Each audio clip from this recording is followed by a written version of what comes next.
ស្នេហ៍ទ្រង់ហូរពីឋានសួគ៌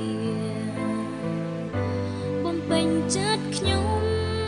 ឲ្យពេញឲ្យបានហូរហៀផុតគ្រារាំងស្ងួនទ្រង់ឆ្លើយពេលកូនស្រែកហៅណែនាំឲ្យរកគោលដៅកូនចង់នៅជាមួយទ្រង់ស្នេហ៍ទ្រង់ជាធម៌តាជីវិតជាទីពឹងអាងទោះជាវ័យសូនងងឹតមិនចេះព្រួលប្រាយលោកីមិនអាចផ្ដល់ទេក្តីស្រឡាញ់ដែលស្ថិតស្ថេរកូនចង់នៅជាមួយទ្រង់ស្នេហ៍អស្ចារ្យទ្រង់ជាស្ដេចជាព្រះបុត្រាលើកនៃស្នេហ៍ទ្រង់បន្ទាបរួតមកបម្រើពីទីពងខ្ពស់តែជាឆ្កាងលះបង់ទាំងអស់ដោយព្រោះក្តីស្នេហ៍ទ្រង់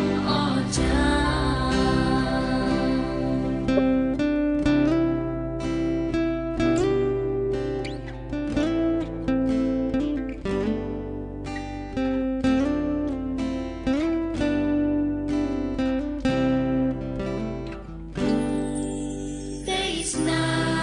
ហ៍ទ្រង់ហូរពីឋានសួគ៌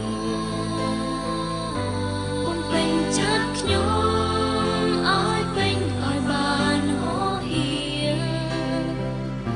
ផុតគ្រារាំងស្ងួនទ្រង់ឆ្លើយពេលកូនស្រែកហៅណែនាំឲ្យរកគោលដៅកូនចង់នៅជាមួយទ្រង់ស្នេហ៍ទ្រង់ជាធម៌តាជីវិតជាទីពឹងអាងទោះជាវ័យសូនងងឹតមិនចេះព្រួលប្រាយលោកីមិនអាចផ្ដល់ទេ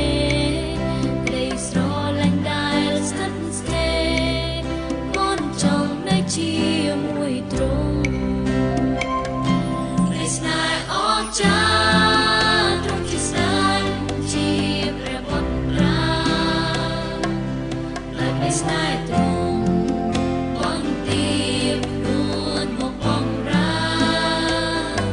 ពីទីពងខ្ពស់តែជាឆ្កាងលះបង់ទាំងអស់ដោយព្រោះក្តីស្នេហ៍ទ្រង់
ស្នេហ៍ត្រង់អស្ចារ្យ